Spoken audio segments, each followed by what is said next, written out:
Salud y paz para todos mis hermanos y hermanas, amigos y amigas que sintonizan una vez más su programa Apologética del Evangelio con su pastor y doctor Nicanor González, usando nuestra sigla de nuestro ministerio, el Centro del Buen Samaritano, Iglesia Monasterio.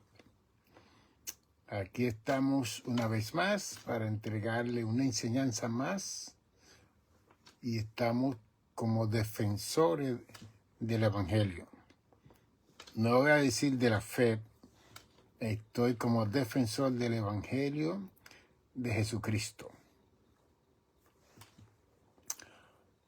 Porque en sí hay mucha fe, hay mucho mundo cristiano, hay muchas religiones, hay mucha creencia, hay mucho credo, hay mucho dogma y hay muchas supuestas verdades.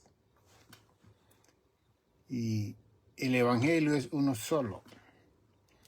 Y por eso es que lo presento de esa forma.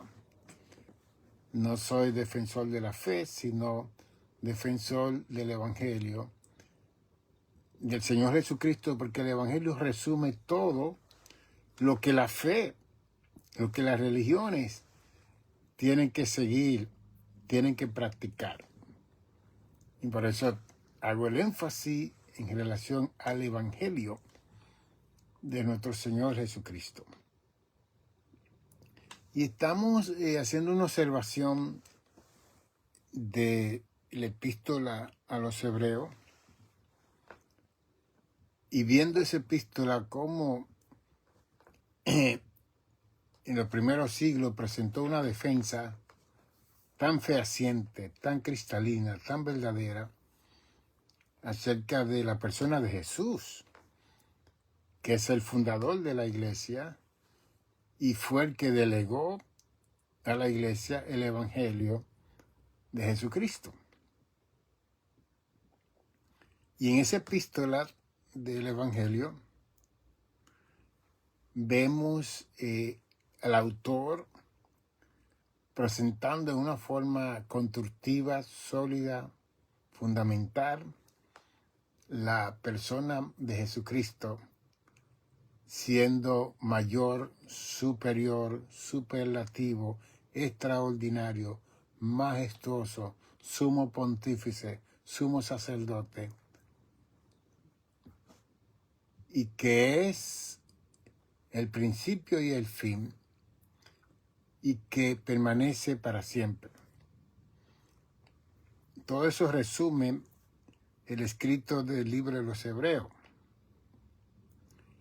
Y nosotros pues estamos haciendo esa presentación y que no solamente presenta a la persona de Jesucristo, presenta al mismo Dios que se manifestó como Padre, como Hijo y como Espíritu Santo para salvar a su obra maestra que somos nosotros, la raza humana.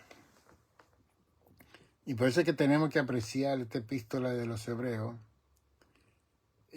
porque cada palabra que usted lee en esta epístola, cada capítulo, cada designio de enseñanza que hay aquí, es para exaltar la misma gloria de Jesús en su venida a la tierra y en la condición que Jesús, como verbo de Dios, tenía antes de la fundación del mundo. Como Jesús dijo en Juan 17:5, Padre, glorifícame al lado tuyo con aquella gloria que tuve contigo antes de la fundación del mundo. Ahí muestra la eternidad de Jesús, el verbo, la acción, la palabra de Dios. Que esa palabra tomó carne es el misterio mayor. Esa es la incomprensión mayor. Eso es lo que nunca nosotros vamos a entender y comprender con nuestra mente racional, nuestra mente lógica, porque no se nos ha dado para comprender y entender, se nos ha dado para conocer. Que si confesamos y creemos, entonces tendremos al Señor eterno en nuestros corazones. En Hebreos 6 hay un versículo muy interesante que se lo quiero leer acerca de el escritor hablando de los patriarcas como Abraham y Dios dándole promesa a Abraham. Y entonces aquí dice, en el capítulo 6 de Hebreo, el verso 13, porque cuando Dios hizo la promesa a Abraham, no pudiendo jurar por otro mayor, juró por sí mismo. Qué cosa grande.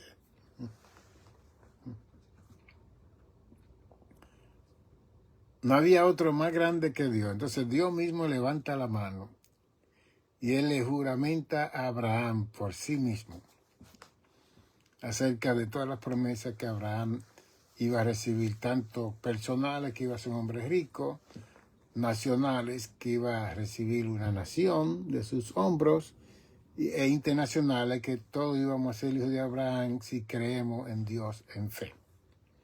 Tres promesas principales que se destallan y se ven en Génesis capítulo 12.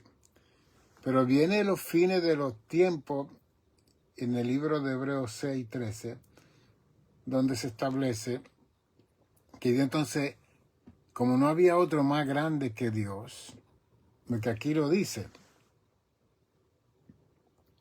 en el verso 16, porque los hombres ciertamente juran por uno mayor que ellos, y para ello el fin de toda controversia es el juramento para la confirmación. ¿Ve? Igualmente la gente cuando van al jurado, cuando van al juez, le ponen la Biblia y juramentan, ponen su mano en la Biblia y juramentan. Pero la Biblia representa la narrativa y la revelación de Dios.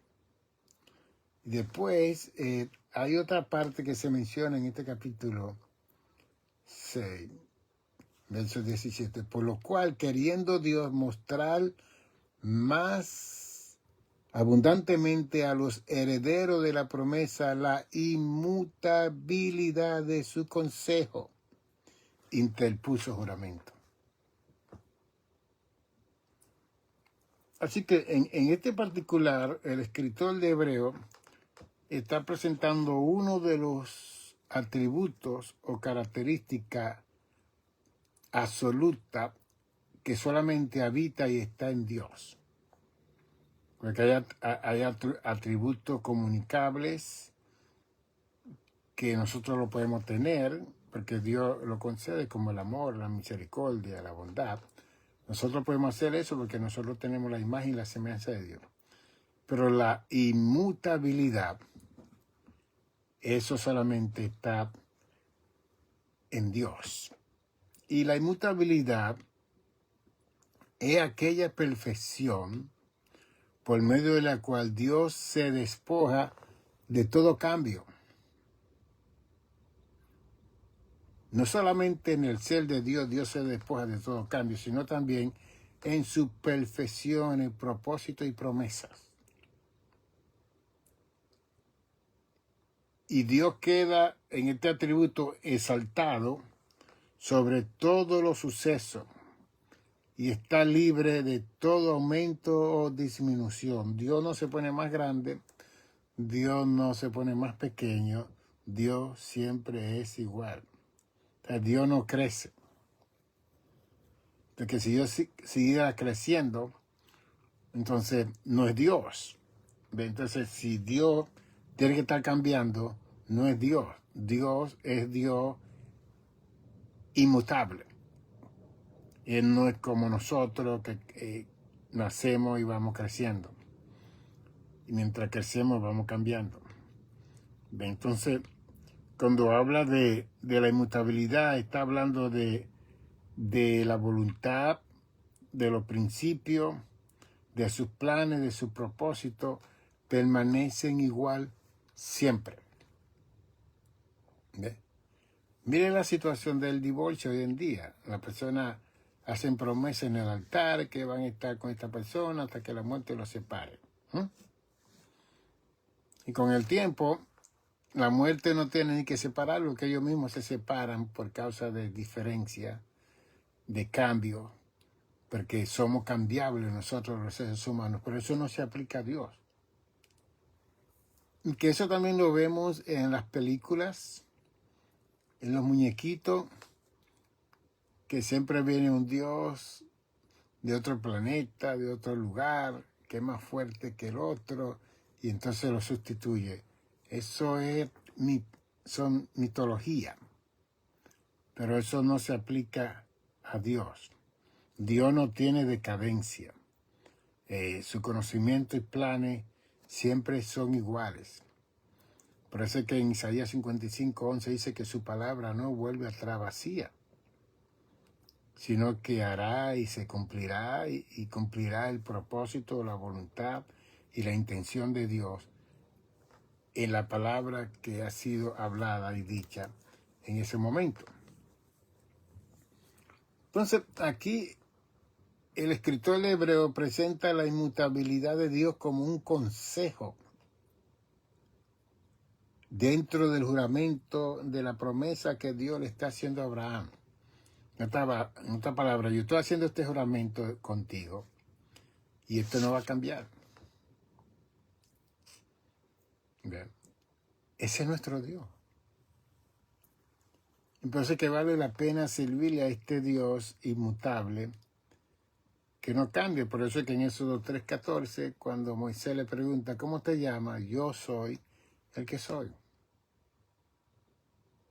Un ser humano creado por el Creador le pregunta al Creador, ¿cómo te llamas?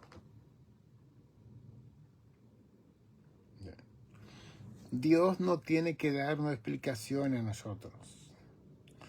Dios no tiene que mostrarnos a nosotros nada. El mero hecho de nosotros existir, ya eso es suficiente. El mero hecho de nosotros tener salud, eso es suficiente. El mero hecho de nosotros estar funcionando en nuestra existencia, eso es suficiente.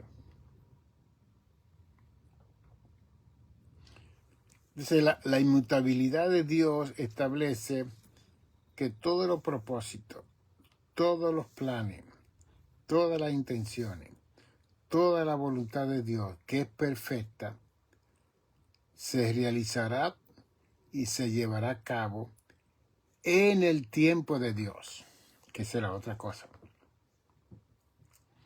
Mi impaciencia para que se cumplan las cosas no hace que Dios cambie. Porque yo quiera una cosa que Dios haga y Dios no quiere eso que yo haga, eso no va a suceder. Toda la promesa que Dios estableció en la Escritura son promesas inmutables. Entonces también la palabra inmutable tiene que ver con estabilidad, persistencia. También la palabra inmutable tiene que ver con inalterable. Nada ni nadie puede alterar los planes y los propósitos de Dios, de ninguna forma posible. Mire todo lo que va a suceder para la gran tribulación, para el juicio eterno, todo lo que enseña la Biblia en Apocalipsis, todo está dentro de los planes y en el orden de Dios. Y aunque hay una tercera parte de los ángeles aquí en esta tierra rondando por el primero y segundo cielo y por los lugares celestes, ellos no tienen el poder, ni la facultad, ni la jurisdicción, ni la autoridad de cambiar nada de los propósitos, los planes y la voluntad de Dios.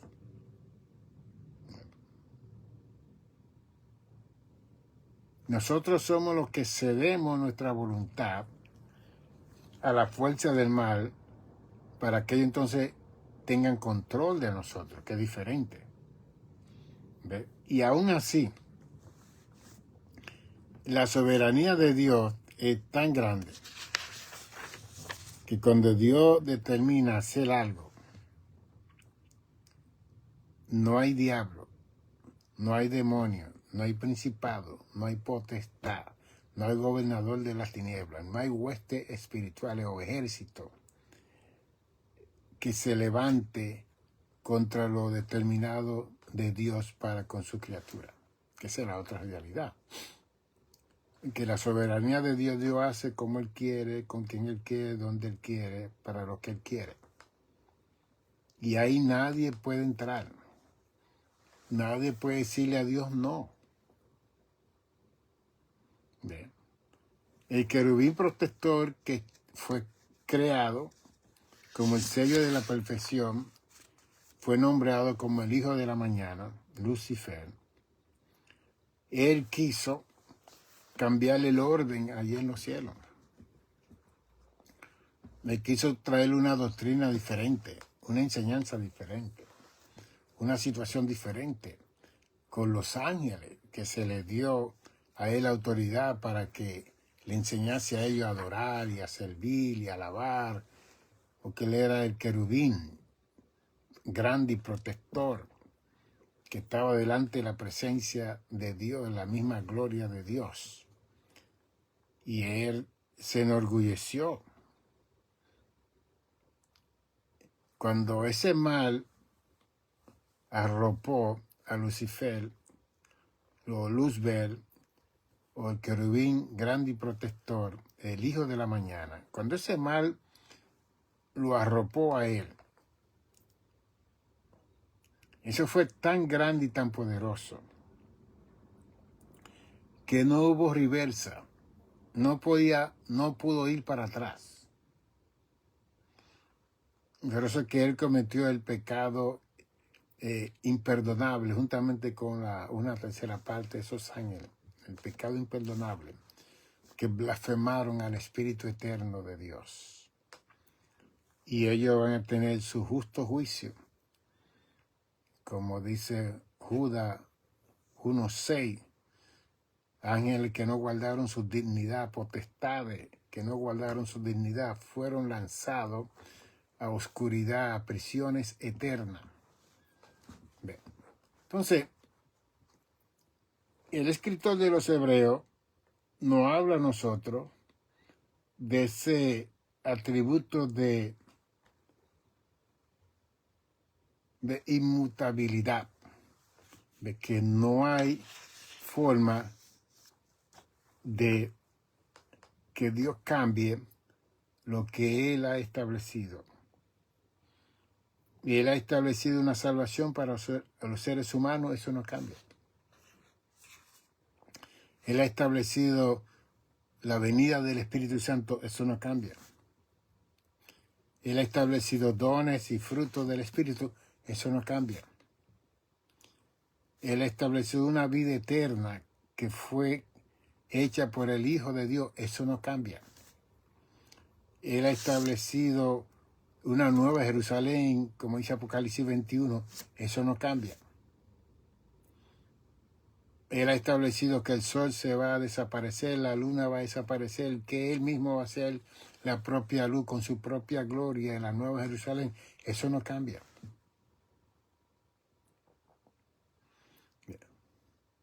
Entonces, si eso no cambia, nosotros tenemos que tener la suficiente paciencia para esperar que ese Dios inmutable siga cumpliendo con el propósito, la voluntad y la intención de toda la narrativa de la revelación divina para los seres humanos. Y que para esto nosotros tenemos que tener un conocimiento claro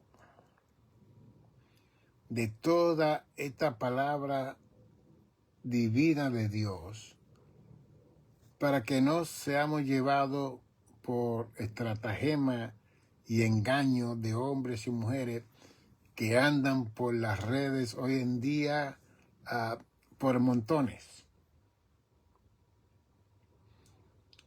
Y que aprendamos lo que dice en Timoteo, que por causa del comezón de oír, la picazón que hay en el oído de la persona, de querer oír como la gente de Efesios, que siempre se reunían en los coliseos y en los lugares para oír algo nuevo.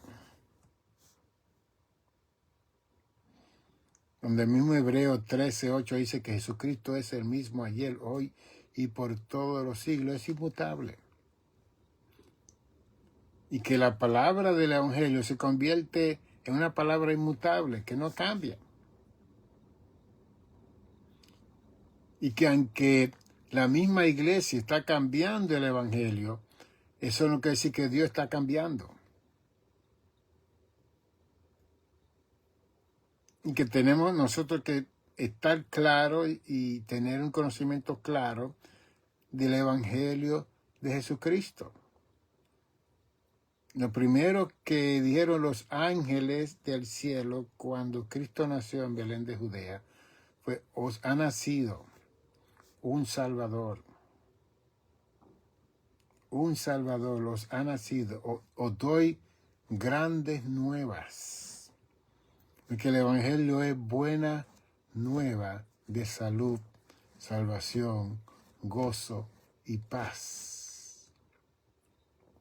Y cuando Cristo nace en Belén de Judea, 2000 años atrás, entró a la humanidad la buena nueva de gozo, paz y salvación de la persona que estaba naciendo en ese pesebre.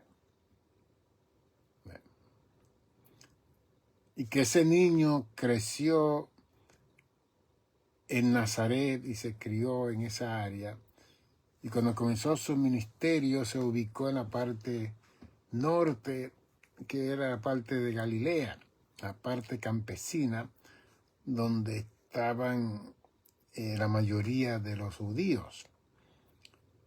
Porque en la parte sur estaba el templo de Salomón, estaba la tribu de Judá y Benjamín, porque esto ocurrió 3000 años atrás, cuando Salomón muere. Jeroboam, el hijo de Salomón, tomó posición de rey, pero estaba Jeroboam. Jeroboam era uno de los líderes de los 12 distritos que Salomón había establecido en Jerusalén 3000 años atrás. Y él había hecho bien en el área de su distrito. Y entonces cuando Salomón lo había puesto, cuando Salomón está muriendo, esa área de ese distrito tomó a Jeroboam y lo levantó, que él era el rey. Y cuando le informaron a Salomón que estaba muriendo eso, él inmediatamente declaró que Jeroboam era el rey, porque ese era el hijo legítimo de Salomón. Y entonces Jeroboam se disgustó tanto con Salomón, porque Salomón ya se había muerto, establecieron a Jeroboam. Entonces Jeroboam se llevó 10 tribus para la parte norte, que es la parte de Gadarena, Galilea. Y ya 3000 años atrás hubo una división de las 12 tribus. 10 se fueron para la parte norte y Benjamín y Judá se quedaron en la parte sur. Y por eso es que siempre vemos profeta en la parte sur y profeta en la parte norte, reyes en la parte sur y reyes en la parte norte. La persona que dirigieron a todo Israel fue Saúl, el primer rey, David, el segundo rey, Salomón, el tercer rey. Pero ya el cuarto rey, Roboam, ya Israel estaba en un conflicto divisorio de 10 tribus en la parte norte y 2 tribus en la parte sur. Y el problema que ocurrió en ese entonces fue que toda la gente de la parte norte tenía que descender a Jerusalén para adorar. Y cuando yo fui a la parte norte, que me quedé al frente del mar de Galilea, Cuando nosotros bajamos en el autobús para ir a Jerusalén, eso tomó como 2 horas, a 50, 60 millas por hora en el autobús, viajando en aire acondicionado y todo. Pero imagínense usted, cuando Cristo estaba en Galilea, cuando murió Lázaro, él tuvo que caminar 2 días para ir a Betania y 2 días para regresar a Galilea. Así que se tomaron 4 días ida y vuelta caminando. Entonces, hoy en día, en el tiempo moderno, en 2 horas te puedes salir de Jerusalén y estar en Galilea. Le estoy dando esta información histórica porque todas esas 10 tribus, todos los años tenían que bajar a la parte sur a adorar, a traer los diezmos y todas esas cosas. Y llegó un momento donde Jeroboam dijo que no, que ya no iban a bajar, y hizo 2 dioses en la parte norte para que la gente se quedase adorando a esos dioses. Ahí entró la tremenda idolatría, aunque Salomón ya había establecido una gran idolatría con las mismas mujeres de esposa que él tuvo. Ya había un inicio grandísimo de idolatría en el pueblo de Israel. Pero entonces Jeroboam establece estos 2 ídolos en toda esa área de Galilea, y la gente entonces se quedaba y no iba a adorar al verdadero templo, donde estaba la Chequina, la Gloria, el sumo sacerdote mayor, y a ellos no quisieron someterse. Y ahí fue que vino la situación de división en este pueblo.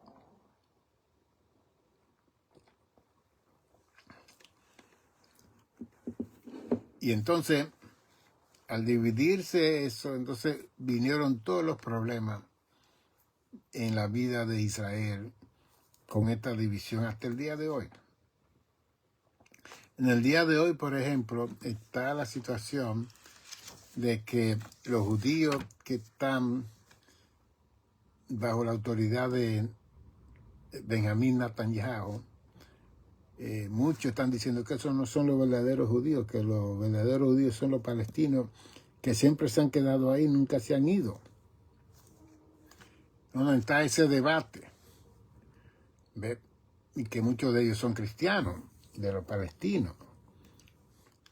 ¿Ve? Yo no voy a entrar en esa polémica con ustedes porque no me concierne en este momento, sino establecer el orden de la epístola de Hebreo mencionando la inmutabilidad de Dios. Y que esos atributos absolutos de Dios no son compartidos con nosotros. Y una de las cosas que yo enseño en mi libro, La incomprensión, interpretando lo incomprensible de la vida existencial, en este libro, una de las cosas que yo enseño, y también en este libro, en la teología pentecostal, una de las cosas que yo enseño en estos 2 libros acerca de Lucifer es que él no llegó a conocer los atributos de Dios. Él no llegó a conocer. Y se lo muestro con lo que dice 1 de Corintios, capítulo 2. En Efesios, las epístolas nos enseñan que todas estas cosas fue guardada para nosotros. Todos los misterios en 1 Timoteo 3:16. Todo eso fue guardado para nosotros, los hijos de Dios. Toda esa gloria que nosotros tenemos. Y que los ángeles continuamente están mirando todo lo que nosotros hacemos. Para aprender. Porque los ángeles son mensajeros, enviados de Dios para los herederos de la salvación que somos nosotros. Y nosotros tenemos un privilegio tan grande que yo trato de enseñarle a toda la persona que me escucha, que me ve, para que tengamos un concepto más hermoso de lo que nosotros somos como hijos de Dios. Que nosotros podamos apreciar esa gloria que fue dada a nosotros de parte del Creador. Y que hay un diablo, hay un Satanás, que quiere eliminar esa idea de esa gloria que fue dada a nosotros. Porque nosotros tenemos comunión con Dios. Tenemos relación con Dios. Hablamos con Dios. Dios habla con nosotros. Los ángeles son mensajeros. Los ángeles adoran a Dios y alaban a Dios. Nosotros alabamos a Dios, adoramos a Dios y nosotros hablamos con Dios. Los ángeles lo mandan a hacer las cosas. Gabriel venía y le hablaba a Daniel, capítulo 9, capítulo 10.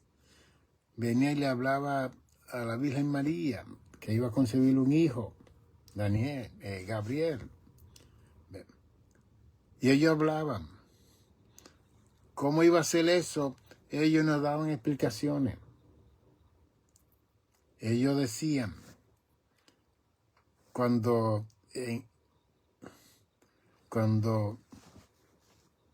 Moisés murió, Satanás pidió el cuerpo de Moisés. Y Miguel tuvo que venir del cielo a tomar el cuerpo de Moisés porque Satanás quería el cuerpo de Moisés. Y Dios mandó a Miguel para tomar ese cuerpo porque Satanás quería que los judíos supiesen dónde iban a enterrar a Moisés para hacer ya un monumento de idolatría. Porque imagínense, el día de hoy ellos creen que Moisés es más grande que Cristo. Imagínense si Satanás hubiera tenido ese éxito de tomar el cuerpo de Moisés y enterrarlo delante del pueblo en el desierto, la idolatría que iban a tener con ese cuerpo de Moisés hasta el día de hoy. Pero, porque ellos acusaron a Cristo de que Cristo que Cristo no conocía a Dios, que no era hijo de Dios, que Dios no había hablado con él, que no había visto a Dios. Cuando en Juan 1:18, ¿qué dice? A Dios nadie lo vio jamás. El unigénito, el único de su clase, que salió del seno del Padre, Él lo ha dado a conocer. Pero ellos no han aceptado esa palabra, solamente los judíos mesiánicos que se han convertido y que han aceptado esa palabra y han aceptado el Nuevo Testamento. El judío ortodoxo judaico no ha aceptado el Nuevo Testamento de ninguna forma, porque el Nuevo Testamento es Jesús. El Nuevo Testamento es el Evangelio, que contrarresta toda la ley oral, todas esas falsas enseñanzas que los fariseos, los intérpretes de la ley, establecieron antes de Cristo venir a la tierra, y que ellos contradecían continuamente toda la enseñanza de Jesús. Así que Dios va a seguir tratando con los judíos. Y como la palabra de Dios es inmutable, y Dios quiso usar a los judíos para salvar a la humanidad, y ellos no lo hicieron, como quiera, Dios mandó a su Hijo y levantó 12 apóstoles. Y esos 12 apóstoles no eran gentiles, eran judíos. Y con esos 12, Dios revolucionó hasta el día de hoy al mundo entero. Con 12. Porque Dios es uno, pero Dios es mayoría. Dios es uno, pero Dios es mayoría. Si usted está con Dios, usted está con la mayoría. Puede venir un ejército de miles, de millones. Eso no es grande para Dios. Dios es más grande que todo ejército y que toda fuerza de mal que venga contra nosotros. Entonces, Dios levantó su mano y juró por él mismo para darle la promesa a Abraham de multiplicar toda la bendición en abundancia en la vida de Abraham si él obedecía. Y lo hermoso que muestra la historia es que Abraham obedeció. Abraham siguió el camino del Señor. Isaac siguió el camino del Señor. Jacob siguió el camino del Señor. José, el hijo de Jacob, siguió el camino del Señor. Y así cuando vemos todos estos grandes patriarcas, Moisés también siguió el camino del Señor. Josué, Samuel, Elías, Eliseo, siguieron el camino del Señor. Entonces eso es una historia para nosotros, para que nosotros no nos descarriemos, no hagamos apostasía ni nos apartemos del camino del Señor. Porque Dios en su inmutabilidad estableció el orden de cómo hacer todo después que salgamos de este cuerpo. Vamos a entrar a todas las promesas espirituales que Dios tiene para cada uno de nosotros. Simplemente que tenemos que estar esperando que se cumpla esa promesa, porque Dios es fijo. En la inmutabilidad de Dios, Dios es fijo. Dios es persistente, constante, continuo, firme. Eso es lo que significa la inmutabilidad de Dios. Todo su consejo, todo su propósito, toda su intención, todo lo que ha salido de la boca de Dios no vuelve atrás vacía.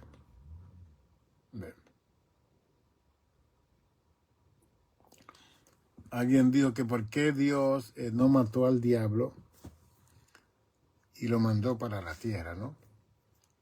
Porque Dios no se deshizo de una tercera parte de los ángeles y lo desapareció.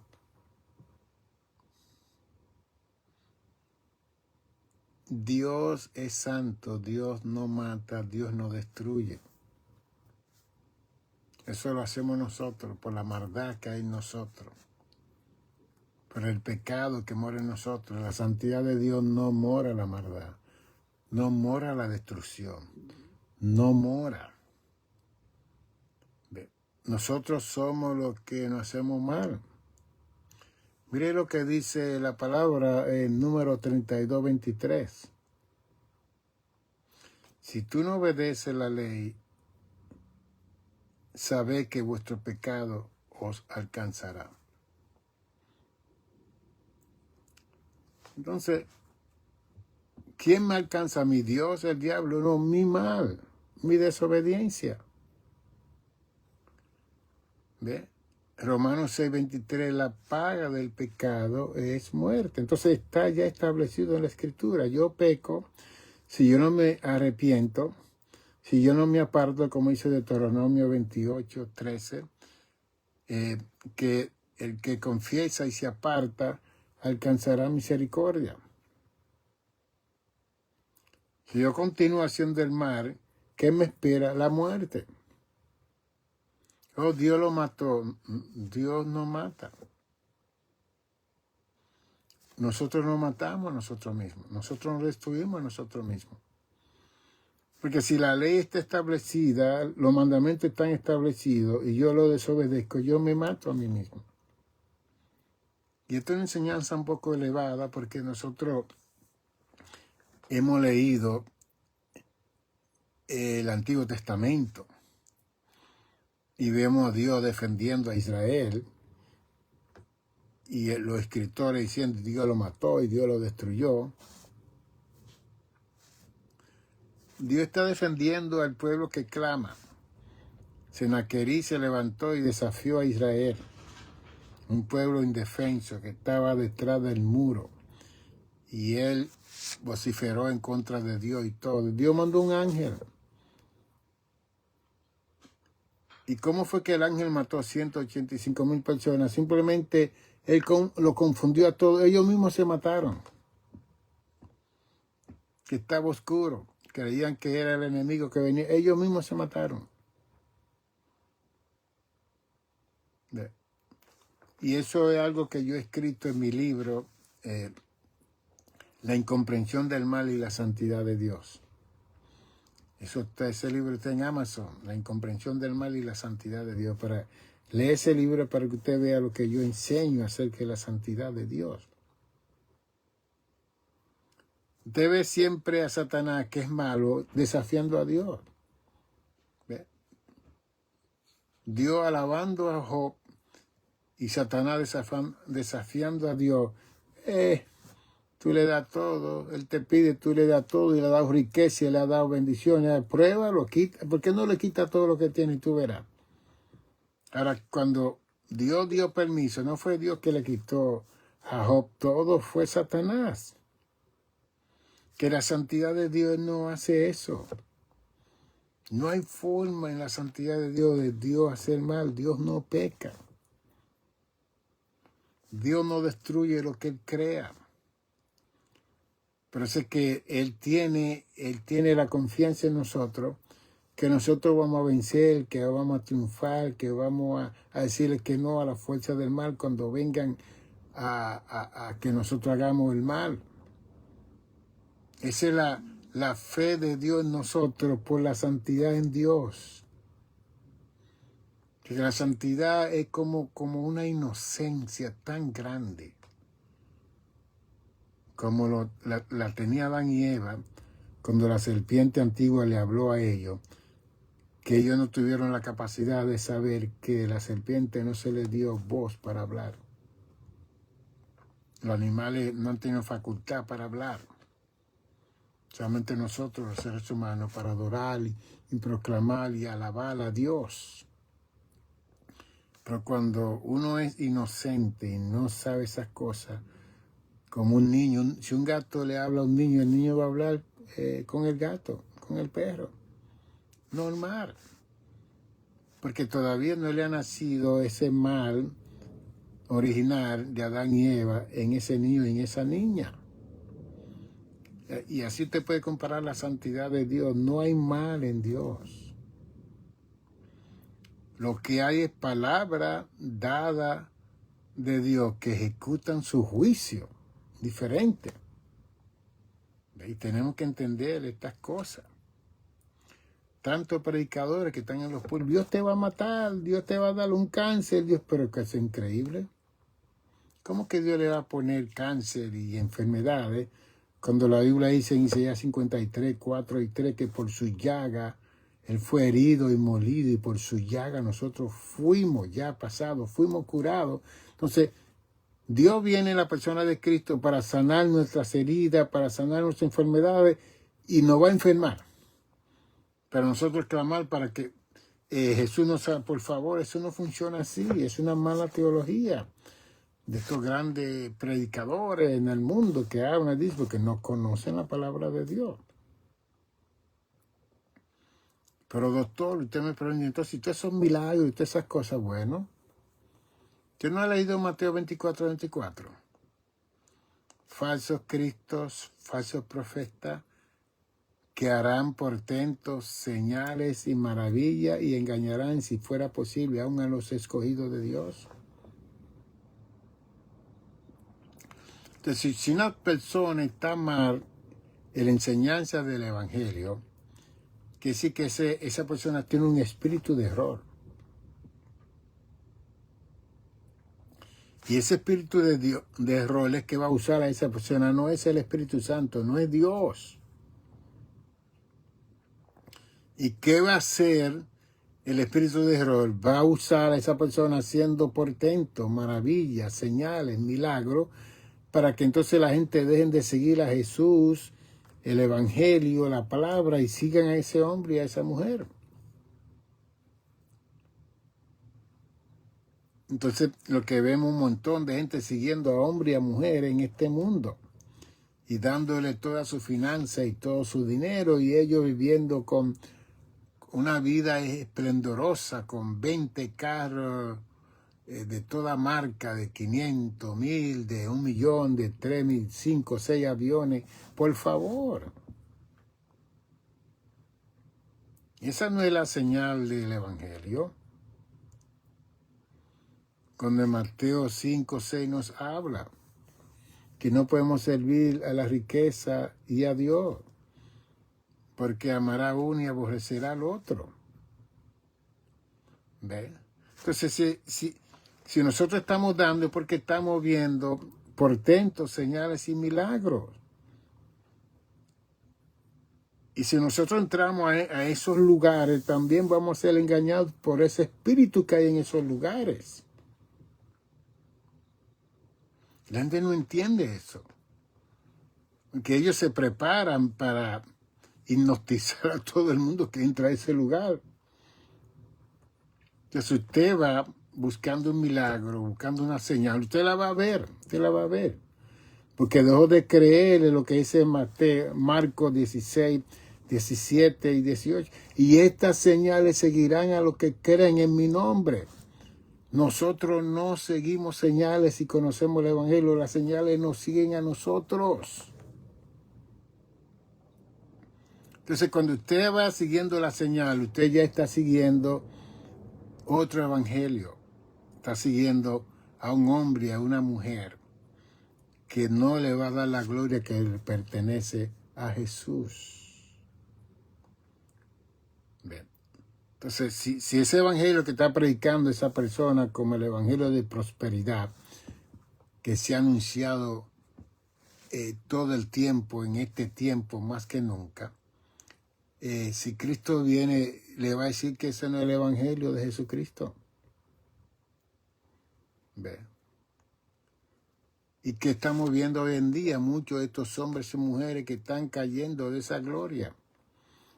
Están cayendo de ese pedestal, de ese sitio que Dios les dio en un momento dado, pero se enorgullecieron, se enaltecieron, se dejaron engañar, como dice en Timoteo, que el amor al dinero es la raíz de todos los males. Entonces, si creemos que el Dios inmutable va a cumplir su promesa en mí y en usted, lo que le toca a usted y a mí es esperar que toda esa promesa inmutable de Dios, propósito, intención y voluntad, se cumplan en la vida de cada uno de nosotros. Y no estemos buscando las señales y los portentos y las maravillas que están haciendo todas estas personas, porque cuando esas personas supuestamente son usadas por Dios, ¿quién es que se lleva la gloria? ¿A quién es que la gente adora y alaba? ¿A quién es que la gente sigue? ¿A Cristo? ¿Al Espíritu Santo? ¿A Dios? Usted sabe lo que usted está en una línea a las 2 de la mañana para ver una persona que va a salir a las 10, a las 11 de la mañana. Y después usted tiene una edad que no debiera estar haciendo una cosa así. Y hay mucha gente fanático. ¿Ve? Sí, ese comezón de oír, como dice el profesor Humberto, que le pique el oído.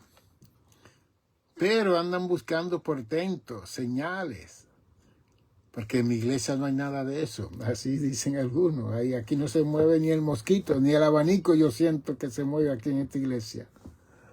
Esto no es por el sentir, ni por emociones, es por la mente renovada, como dice Romanos 12, 2. Renovando nuestro entendimiento para comprobar cuál es la buena voluntad de Dios perfecta y agradable para nuestras vidas. Entonces, cada uno de nosotros ha sido llamado para conocer la voluntad de Dios perfecta y agradable, y eso solamente se consigue con una mente renovada, no siguiendo a nadie. Si usted es una persona que enseña bien, que habla bien, usted puede ir y sentarse. Y usted quizá va a salir muy bien de ahí ese lugar, pero cuando usted comienza a ver gente volando por los aires, saliendo, como yo he visto un montón de pastores que los tiran por una soga y vienen a la iglesia, al altar, volando, no sé cuál es el propósito. Gente dando vuelta de maroma que debieran de estar en la Olimpiada, porque lo hacen muy bien. Dando vuelta de maroma, 2, 3, 4 veces, esa gente no deben de estar predicando, deben de estar en la Olimpiada, a ver si se ganan una medalla de oro y se hacen ricos. Y lo interesante es que muchos jóvenes ven eso y ellos quieren hacer lo mismo. Eso es inusual, la predicación no es de esa forma, la predicación es una cosa seria. La salvación de los seres humanos. Pero eso son señales. que las personas hacen, porque son personas que van al gimnasio y aprenden unos trucos y unas cosas y después van al púlpito. Es una cosa increíble. El otro día vi un predicador que levantó un púlpito como mostrando que él tenía fuerza como Sansón. Dijo, ¿qué hace ese hombre levantando el púlpito? Y lo cargó y entonces yo me río mirando eso y digo, ¿pero qué es esto? Un show. Cristo se sentaba, hablaba, la gente lo escuchaba, aprendía y seguía. Cristo no estaba brincando y saltando, él hablaba para que la gente lo escuchara. No es que usted hable 100,000 palabras en un segundo, eso no era unción ni poder. Lo que usted corra por el templo, por encima de los bancos y encima de la cabeza de la gente, eso no es unción ni poder, eso es loquería, locura.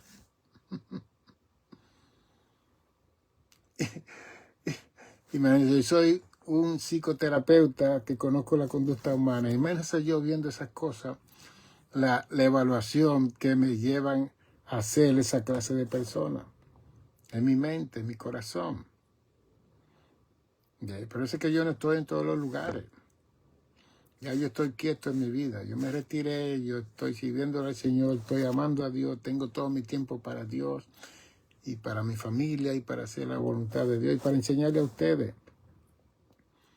Y todo ese tiempo que uno invierte en todos esos lugares, ya yo solo estoy dando a mi escrito, a la palabra. Ya comencé a escribir otro libro.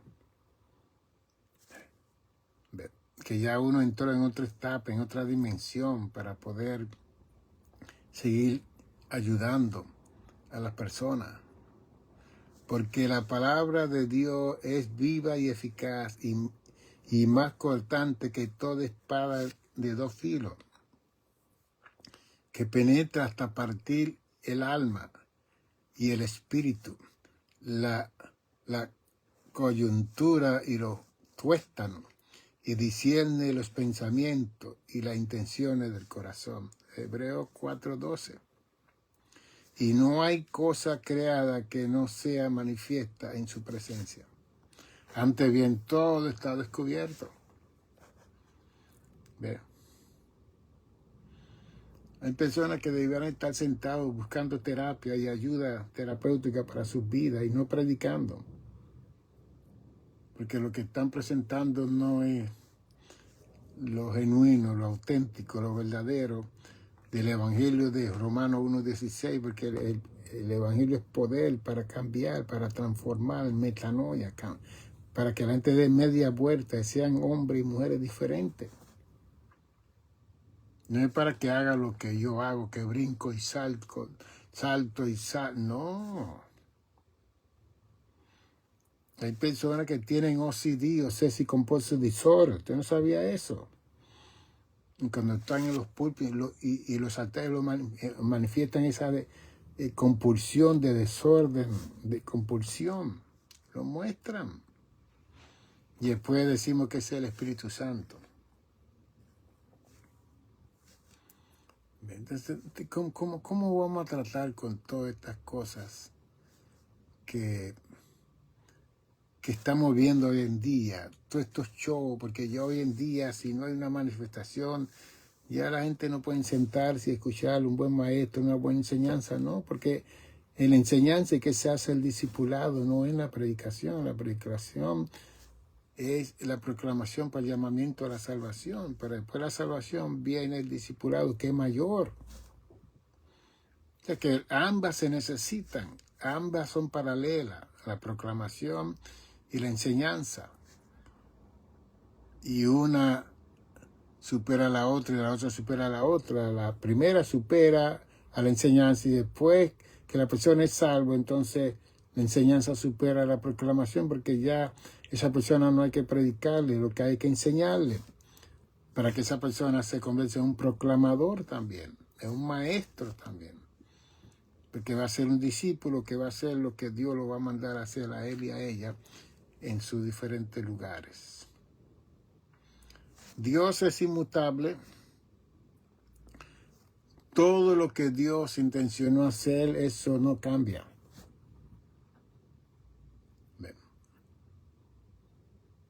Dios no cambia. Entonces, lo lindo es que en Hebreos 13:8 el escritor nos dice que Jesucristo es el mismo ayer, hoy y por todos los siglos. Entonces, Dios se manifiesta en la persona del Verbo, en Jesucristo, se hace carne, viene a ser como uno de nosotros, de acuerdo a Juan 1:14, y este Verbo se hizo carne, y vimos su gloria, gloria como del unigénito, lleno de gracia y de verdad. Y no cambió el plan de Dios, no cambió el propósito de Dios. Se ejecutó, así como dice Isaías 6, Isaías 9, Isaías 7, 14, se ejecutó Isaías 42, Isaías 52, 53, así como lo escribió 800 años antes de Cristo venir a la tierra, se cumplió al pie de la letra todo. Para que los maestros no supieron ver esa manifestación de eso, fue problema de ellos. Que ellos no tenían que entender ni comprender, pero sí Cristo se dio a conocer y dio a conocer los planes de su Padre, pero ellos no querían. Bien. Porque los dios no siguen hombres ni adoran hombres, según ellos. Pero el que vino ahí no era un simple hombre, ese era el Hijo de Dios. Ese era Dios encarnado. Bien. Como dice Juan 10:30, yo y el Padre uno somos. Juan 14:7, lo que hace el Padre yo hago y lo que yo hago el Padre hace. El que me ha visto a mí ha visto al Padre. Punto. Cristo no podía negar a su Padre. No puede decir, no, yo soy. No. Él decía lo que él era. Entonces eso le afectaba, le molestaba a todos esos falsos judaizantes, fariseos, talibanes, que no quisieron conocer la voluntad de Dios en la persona del Hijo de Dios. Aquí en Hebreos 6 se establece, no había otro más grande que Dios y Dios juró por sí mismo. Ay, qué lindo. Dios juró por sí mismo y le estableció una promesa a Abraham, una capacidad de inmutabilidad, ya que el consejo de Dios es tan inmutable que él levanta la mano, le jura a Abraham que se iba a cumplir toda la bendición y todas las promesas que él había dado a Abraham. Entonces, como Dios es fiel, él cumplió ya. Abraham vivió más de 5.786 años atrás. Y la historia nos revela que Dios cumplió con Abraham, cumplió con Isaac, su descendencia, cumplió con Jacob. Y el hijo de Jacob, José, cumplió con José. Se levantó Moisés, cumplió con Moisés. Se levantó Josué, cumplió con Josué. Y todos los jueces que se levantaron en esos 400 años del libro de los jueces, Dios cumplió con cada uno, desde Otoniel, que fue el primero, y Samuel, que fue el último, como 40 jueces. Dios cumplió con cada uno de ellos que hicieron la voluntad de Dios. ¿Y qué le estamos diciendo a ustedes? Que también Dios va a cumplir su promesa con nosotros en el tiempo divino de Dios y debido de Dios.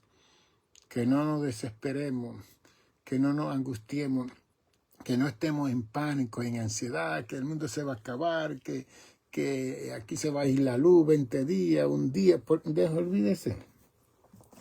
Lo que va a suceder y nadie lo va a parar.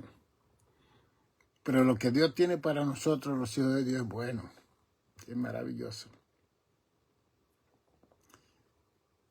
Y que podamos decir como Pablo, para mí el vivir es Cristo y el morir es ganancia. Ya no vivo yo, más Cristo vive en mí. Por eso es que tenemos que comenzar a despegarnos de todas estas cosas materiales que nos atan, para comenzar a mirar lo que es Colosenses capítulo 3, no mirando las cosas de abajo, sino las cosas de arriba, donde está Cristo. Cambiemos nuestro derrotero de vida y comencemos a ver a este Dios inmutable cumpliendo su promesa. Mi número de teléfono, ya saben, 646-755-1290. Aquí está, aquellos que quieran estar en contacto con mi página. Usted puede tirar una foto con su teléfono. Aquí está el Centro del Buen Samaritano, Iglesia Monasterio. Aquí está el QR. Si usted dice, yo quiero darle una donación al doctor González para que siga escribiendo libros y mande ese dinero a Amazon, lo recibimos con mucho amor. Y puede, mira, ahí está, Humberto me puso el número, ahí está, para que usted se lo lleve. Y aquí está el canal de YouTube.